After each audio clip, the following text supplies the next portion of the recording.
প্রিয় দর্শক, আমি ডক্টর ইমরুল কবির, নিউ ইয়র্ক থেকে ফিজিক্যাল থেরাপিস্ট। আপনাদের সামনে আবার আসলাম আরেকটি টপিক নিয়ে কথা বলতে।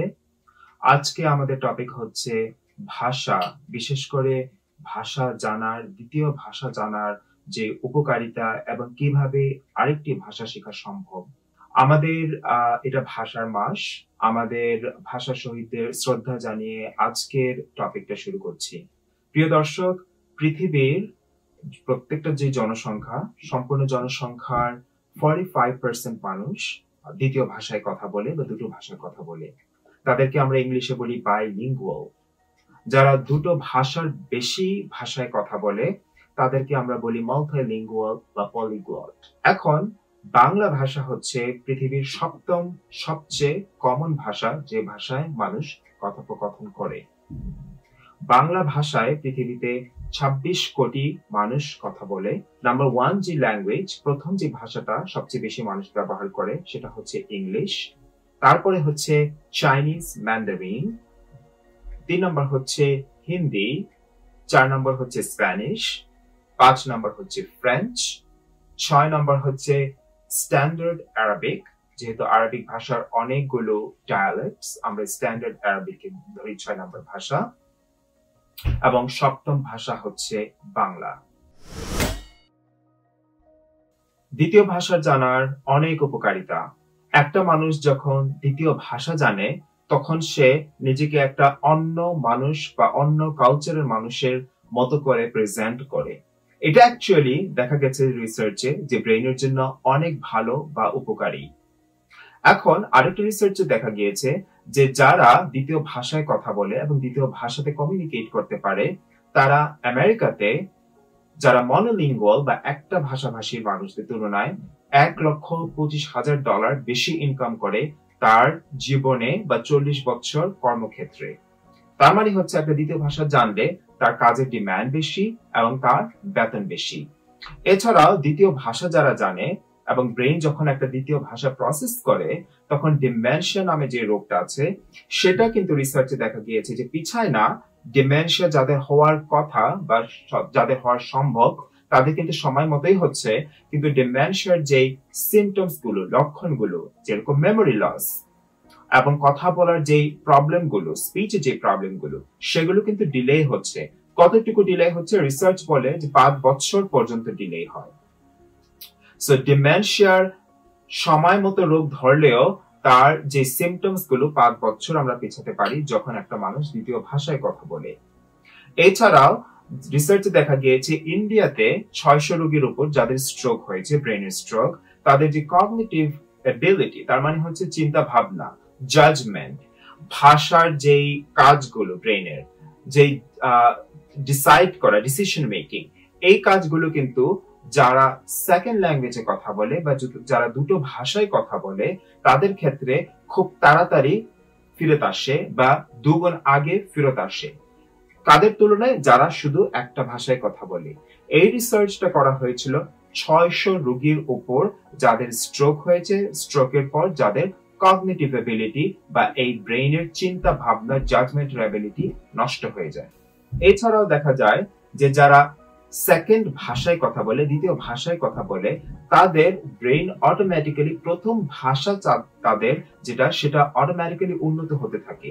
কারণ যখন মানুষ দ্বিতীয় ভাষায় কথা বলে এবং চিন্তা করে কথা বলে দ্বিতীয় ভাষায়, তখন তাকে প্রথম ভাষা দিয়ে চিন্তাটা করতে হয় বা প্রথম ভাষা দিয়ে সেন্টেন্স তৈরি করে সেটাকে ট্রান্সলেট করতে হয়। তো তখন দেখা যাচ্ছে যে প্রথম যে ভাষাটা তার ব্রেইনে, সেই ভাষাটা অটোমেটিক্যালি ইমপ্রুভ হচ্ছে।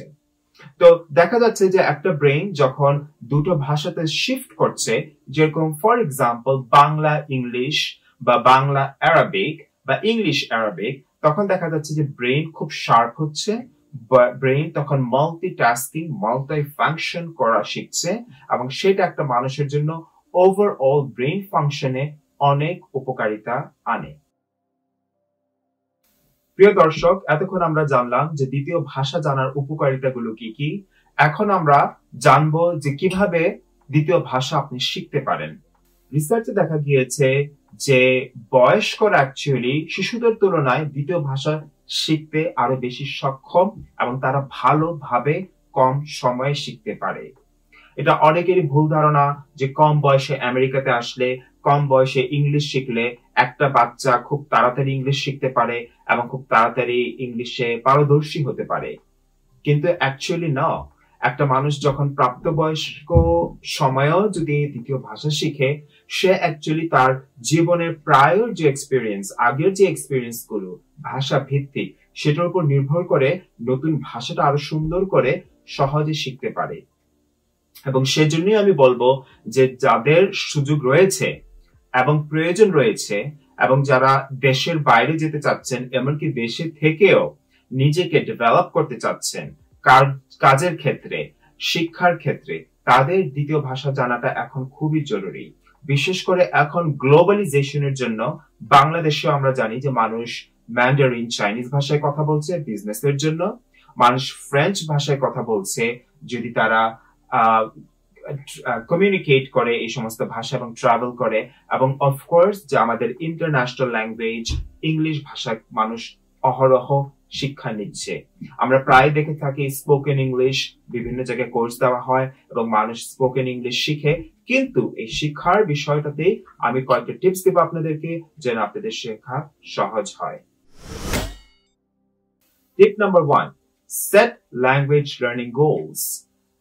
তার মানে হচ্ছে একটা নির্দিষ্ট গোল তৈরি করে আপনি অল্প সময়ের জন্য ঠিক করবেন যে আপনার গোলটা অ্যাকচুয়ালি কি এই ভাষা শেখার। ফর এক্সাম্পল, স্প্যানিশ ভাষা শেখা, যেটা আমেরিকার সেকেন্ড মোস্ট কমন ল্যাঙ্গুয়েজ। ইংলিশের পরে সবচেয়ে বেশি মানুষ স্প্যানিশ ভাষায় কথা বলে এবং আমেরিকার দ্বিতীয় ভাষা হচ্ছে স্প্যানিশ। এখন স্প্যানিশ ল্যাঙ্গুয়েজ শেখার জন্য ফর এক্সাম্পল আপনার প্ল্যান হচ্ছে যে আপনি মার্কেটে গিয়ে, বাজারে গিয়ে বা মলে গিয়ে আপনি দামাদামি করবেন কিছু কেনার জন্য। তখন এই সপ্তাহে আপনার গোল থাকবে যে আপনি 30টা শব্দ শিখবেন এই শপিং এর উদ্দেশ্যে। শপিং করার জন্য আপনি কোন কোন শব্দটা প্রয়োজন হতে পারে, দামাদামির জন্য কোন কোন শব্দ প্রয়োজন হতে পারে, ক্লারিফিকেশনের জন্য কোন কোন শব্দ প্রয়োজন হতে পারে, সেগুলো আপনি সেট করেন। এই 30টা শব্দ শেখার পরে এগুলো সেন্টেন্স আকারে শিখেন, সাজান এবং এটাকে আপনি প্র্যাকটিস করেন বাজারে যাওয়ার আগে। Tip number 2, learn the right words. আপনাকে নির্দিষ্ট কিছু শব্দ শিখে ভাষা শেখা উচিত। ফর এক্সাম্পল, ইংলিশ ভাষার শব্দ সংখ্যা হচ্ছে 6 লক্ষ থেকে 10 লক্ষ, যেটা আমরা ডিকশনারিতে দেখি। এই সংখ্যার এই জন্য ডিফারেন্সটা আমি বললাম কারণ ইংলিশ ভাষার মধ্যে British English, American English, Canadian English, Australian English, south African ইংলিশের মধ্যে তফাৎ রয়েছে এবং তাদের শব্দ সংখ্যা একটু এদিক সেদিক হতে পারে। সেই জন্য শব্দ সংখ্যা আমরা বলে থাকি 6 লক্ষ থেকে 10 লক্ষ। এখন মজার বিষয় হচ্ছে আপনি যদি নির্দিষ্ট 100টা শব্দ ইংলিশ ভাষার জানেন এবং এগুলোকে গুছিয়ে যদি ইউজ করতে পারেন, তাহলে মোটামুটি আপনি 50% প্রফিশিয়েন্ট হতে পারবেন ইংলিশ ল্যাঙ্গুয়েজে। এখন যদি আপনি 100টার জায়গায় সবচেয়ে কমনলি ইউজড যে শব্দগুলো, সেগুলো যদি 1000টা শব্দ শিখেন, তাহলে কিন্তু মোটামুটি 90% আপনি ইংলিশ ভাষাতে প্রফিশিয়েন্ট হতে পারবেন। আপনি কথোপকথন করতে পারবেন এবং আপনি কমিউনিকেশন করতে পারবেন। তার মানে হচ্ছে যে কোনো একটা ভাষা টার্গেট করে সেই ভাষার আপনি 100টা, 200টা, 500টা, 1000টা শব্দ শিখেন। তারপর সেই শব্দগুলোকে আপনি গোছান, সেই শব্দগুলোর মানে জানেন এবং দেখবেন যে সেই শব্দ থেকে আপনার সেন্টেন্স তৈরি করা এবং ভাষা শেখা এবং কমিউনিকেট করাটা খুব অল্প সময় খুব ইজিলি হয়ে যাচ্ছে। টিপ নাম্বার 3 হচ্ছে স্টাডি স্মার্ট। তার মানে হচ্ছে আপনাকে স্মার্ট ভাবে একটা ভাষা শেখার জন্য তৈরি থাকতে হবে এবং সেভাবে আপনাকে আগাতে হবে। আপনি যদি একটা ভাষা শিখতে খুব কষ্ট করে, কঠিন ভাবে, ডিফিকাল্ট ওয়ে ফলো করে শিখেন, তাহলে কিন্তু আপনার ভাষা শিখতে প্রবলেমও হচ্ছে, ডিলেও হচ্ছে, প্লাস কিন্তু এটা ইফেক্টিভলি আপনি হচ্ছে না। তখন কিন্তু আপনি ফ্রাস্ট্রেটেড হয়ে যাবেন এবং ভাষা শেখাটা আপনি বন্ধ করে দিবেন। একটা স্মার্ট ওয়ে হচ্ছে আপনার ফ্ল্যাশ কার্ড। তো ফ্ল্যাশ কার্ড হচ্ছে একটা ছবি থাকে, ফর এক্সাম্পল গাড়ির বেলায় স্প্যানিশ ভাষায় গাড়িকে আমরা বলি কচ্ছে, এবং আরবিকে বলি সিয়ারা, এবং ইংলিশে বলি কার, এবং বাংলাতে বলি গাড়ি, এবং হিন্দিতে বলি গাড্ডি। সো এই জিনিসগুলো আপনার কিন্তু একটা ছবি থাকলে সেই ছবি দেখেই কিন্তু আপনি ভাষাটাকে বিভিন্ন ওয়ার্ডে সেটাই করতে পারলেন। আপনার ভাষায় গাড়ি, ইংলিশে কার, বা স্প্যানিশ ভাষায় আপনার কচ্ছে। সো এটা কিন্তু তখন আপনার ব্রেইন এবং কচ্ছে দিয়ে একটা সেন্টেন্স তৈরি করা এবং একটা কোয়েশ্চেন সেন্টেন্স তৈরি করা, একটা নেগেটিভ সেন্টেন্স তৈরি করা আপনি যখন প্র্যাকটিস করবেন তখন কিন্তু আপনার ভাষা শেখাটা খুব ইজিলি হয়ে যাবে। সো এটা একটা এক্সাম্পল যেটাকে আমরা বলি ফ্ল্যাশ কার্ড। এটার মাধ্যমে কিন্তু আমরা কিন্ডারগার্টেনে ছোট শিশুদের ভাষা শিখিয়ে থাকি। Use the word in your native language, তার মানে হচ্ছে আপনি নতুন যে শব্দটা শিখলেন এটা আপনার নিজের ভাষায় রিপিট করেন। ফর এক্সাম্পল আমরা কিছুক্ষণ আগে বললাম গাড়ির এক্সাম্পল, ঠিক সেরকমই যদি আমরা জুতোর এক্সাম্পল দিই, শুজ, যেটা আমাদের ভাষায় জুতো বলি আমরা অবভিয়াসলি, সেটা জাপাতোস স্প্যানিশ ভাষায় বলে, সাপাতোস ফিলিপিনো ভাষায় বলে। সো এক এক ভাষা এক এক রকম, কিন্তু যদি আপনি ওই শব্দটাই বিদেশি শব্দটা যদি আপনি নিজের ভাষায় কম্পেয়ার করেন, যেরকম ফর এক্সাম্পল সাবান যেটা সাবন, যেটা ফিলিপিনো ভাষায় ইন্দোনেশিয়ান ভাষায় বলে, সোপ ইংলিশ ভাষায় বলে, তাহলে আপনি কম্পেয়ার করতে পারছেন এবং আপনি তখন মনে রাখা ইজি হবে। এর পরের টিপটা হচ্ছে যে ভাষাটাকে প্র্যাকটিস করা, সারাদিন প্র্যাকটিস করা বিভিন্ন ভাবে আপনার মাইন্ডে আপনি ভাষাটাকে রিপিট করবেন, প্র্যাকটিস করবেন। ফর এক্সাম্পল আপনি হঠাৎ করে টিভিতে দেখলেন যে একটা প্লেন উঠছে, বা টিভিতে দেখলেন যে কোন একটা সমুদ্রের পাড়ে মানুষ হাঁটছে, তখন সমুদ্রের ওই ভাষাতে যে নতুন ভাষাতে সমুদ্রের তাকে কি বলে, হাঁটাকে কি বলে, সূর্যকে কি বলে, প্রাকৃতিকে কি বলে, নেচারকে। তো এই শব্দগুলো তখন আপনি ব্রেইনে রিপিট করবেন। এর পরেরটা হচ্ছে নিজের প্র্যাকটিসে, কাজে এই ভাষাটাকে যোগাযোগ করা বা কাজে লাগানো। ফর এক্সাম্পল আপনি যদি অফিসে কাজ করেন, কম্পিউটার নিয়ে কাজ করেন, তাহলে কি কি ভাবে ভাষাটাকে কাজে লাগানো যায়। যদি আপনি মেডিকেল ফিল্ডে কাজ করেন আমার মতো, ঠিক কি কি ভাবে ভাষাকে কাজে লাগানো যায়। আপনি যদি মিডিয়াতে কাজ করেন, আপনি যদি ইঞ্জিনিয়ারিং এ কাজ করেন, আপনি যদি ড্রাইভিং এ কাজ করেন, আপনার কাজের ক্ষেত্রে কোন কোন শব্দগুলো বেশি প্রযোজ্য এবং এই শব্দগুলোকে আপনি কি কি ভাবে ইউজ করতে পারেন, সেভাবেও কিন্তু আপনার ভাষা শেখাটা খুব ইজি হয়ে যাবে। আমাদের 7 নম্বর টিপ হচ্ছে এমব্রেস মিস্টেকস, ভুলটাকে একসেপ্ট করা। নতুন ভাষা যখন শিখবেন আপনার কিন্তু অনেক রকমের ভুল হবে। আপনার ইন্টোনেশন, প্রোনাউন্সিয়েশন, গ্রামার, শব্দের পজিশনটা, অনেক ক্ষেত্রেই প্রেপোজিশন অনেক ভুল হবে আপনার, এবং এই ভুল হওয়াটা স্বাভাবিক। নতুন ভাষা শিখতে ভুল করেই কিন্তু আমরা তখন নতুন ভাষাটা শিখি। ভুল থেকে আমরা বুঝতে পারি যে না, এই সেন্টেন্সটা আমাদের এভাবে সাজাতে হবে, এই শব্দটা আমাদের এভাবে প্রোনাউন্স বা উচ্চারণ করতে হবে। আমাদের 8 নম্বর টিপ হচ্ছে নতুন ভাষা শেখার ক্ষেত্রে আরেকটি বিষয় হচ্ছে নতুন ভাষার হিস্টোরি, ল্যাঙ্গুয়েজের যে কালচার এবং তাদের মানুষ সম্বন্ধে জানানো। সো কালচার এন্ড হিস্টরি সম্বন্ধে যদি জানেন, ফর এক্সাম্পল আমরা যদি অ্যারাবিক ভাষা শিখি, অ্যারাবিক ভাষা অ্যাকচুয়ালি কোন ভাষা থেকে আসছে, অ্যারামাইক থেকে। অ্যারামাইক অ্যাকচুয়ালি কোন জায়গায় বলা হতো, কারা বলতো, কোন গোত্র বলতো, অ্যারামিক ভাষা অ্যাকচুয়ালি কোথা থেকে আসছে, এবং এই অ্যারাবিকটা শুরু হওয়ার পরে কিভাবে কালচার চেঞ্জ হয়, এবং অ্যারাবিক এই শব্দগুলো কালচারে কিভাবে ইউজ করা হয়, তখন কিন্তু আমাদের এই ভাষাটা বলতে, ইউজ করতে ওদের পার্সপেক্টিভে আরো সহজ হয়ে যায়। সেম থিং ইংলিশে এবং সেম থিং চাইনিজ বা ফ্রেঞ্চ বা ইটালিয়ান ভাষায়। আমাদের 9 নম্বর টিপ হচ্ছে টেস্ট ইয়োরসেলফ, নিজেকে পরীক্ষা করা।